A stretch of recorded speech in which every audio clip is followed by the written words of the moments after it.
Coucou les amis, comment ça va?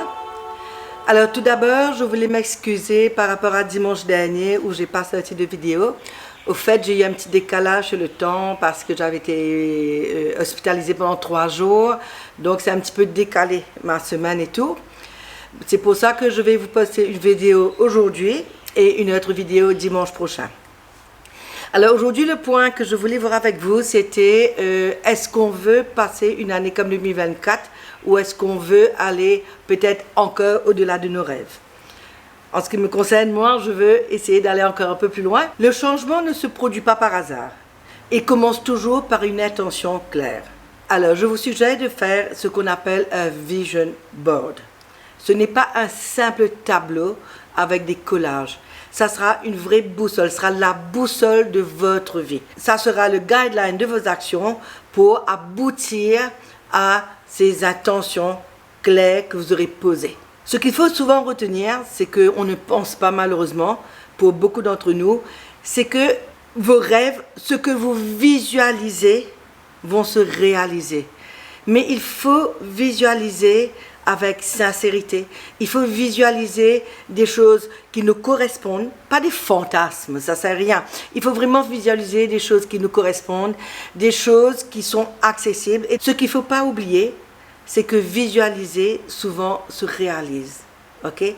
C'est pour ça qu'il vous faut vraiment visualiser vos envies, visualiser ce que vous voulez accomplir, les bonnes choses, les avoirs, que ce soit une maison, que ce soit une voiture, que ce soit un voyage, que ce soit une réussite. Il faut vraiment que ces envies soient déjà comme des films, que vos rêves soient déjà construits. Et une fois que vous avez visualisé ça, vous allez prendre tout ça, vous allez prendre de belles images qui correspondent à vos envies et vous allez les poser sur un vision board. Des jolies images, vous allez rajouter des mots, vous allez rajouter des phrases qui seront inspirantes et motivantes. Comme je vous ai dit, toutes ces visions, toutes ces envies doivent être vraiment le reflet de votre âme, le reflet de votre personne et que vous le vivez déjà. À presque imaginer que vous l'avez déjà vécu, que votre année 2025 est déjà passée. Par exemple, imaginez un truc simple, que vous rêvez d'avoir une petite cabane au milieu d'une forêt, par exemple. Eh bien, vous êtes déjà dans votre cabane, vous êtes déjà dans votre forêt, vous voyez déjà la déco, vous y êtes déjà vraiment, vous vivez déjà ce moment. Il faut que ces envies soient vraiment fortes, positives, parce que c'est en pensant positif qu'on reçoit du positif.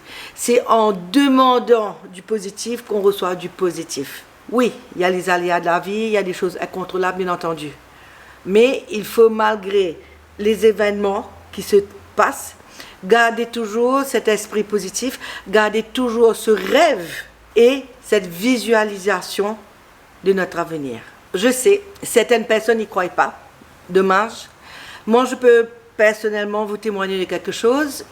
Pour ceux qui me connaissaient déjà, j'avais ma compagnie d'événementiel pendant près de 15 ans qui s'appelait Centre d'animation. J'ai toujours été One Woman Show et j'ai vraiment fait un vision board où j'avais mis une auto, mon bureau et certains projets. Et c'était vraiment perpétuellement devant moi. J'ai pas eu l'auto décapotable que je voulais, mais j'ai pu m'offrir une voiture neuve. C'était en 2016, d'ailleurs je la roule toujours. Pour ceux qui ont connu, j'ai ouvert mon bureau à Cap-d'Al, qui était un joli petit bureau super sympa, Centre d'animation, mais malheureusement j'ai fermé par la suite parce que j'ai jamais pu vraiment trouver quelqu'un qui pouvait faire ce que je demandais. Bon, c'est vrai que dans l'animation, c'est assez compliqué. C'est vrai que des expectations, pas forcément haut, mais quelque part peut-être trop haut, parce que quand vous avez votre compagnie, c'est un peu votre bébé. Vous avez des attentes peut-être autres. À la fin de la journée, je préférais fermer parce qu'il fallait que je refasse tout par derrière. Ça, c'est une parenthèse. Mais sur mon vision board, ce que j'ai mis, j'ai pas tout réussi, mais j'ai réussi les plus gros, c'est-à-dire d'avoir mon bureau, d'acheter ma voiture neuve, d'envoyer mon fils en études. C'est pour ça que je vous partage ça, parce qu'il faut y croire. Il faut que ce vision board soit vraiment à la portée de vos yeux. Pas que vous faites un vision board qui soit un petit tableau quelque part caché somewhere. Il faut que vous puissiez tous les jours voir ce vision board et que tout ce que vous mettrez comme souhait, qui soit vraiment attirant et que vraiment parlant et qui vous donne vraiment envie. Alors prenez un vieux catalogue, prenez Internet, cherchez, imprimez, peu importe, mais faites quelque chose qui soit réellement vous, qui soit réellement votre projet. Vous vous levez le matin, vous travaillez dans la journée, vous rentrez dans l'après-midi, c'est toujours sous vos yeux.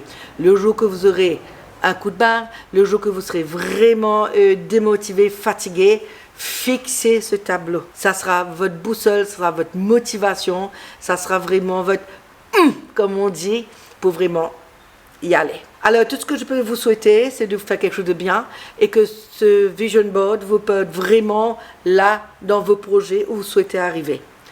Alors, sur ce, je vous laisse, je vous embrasse et je vous dis à dimanche.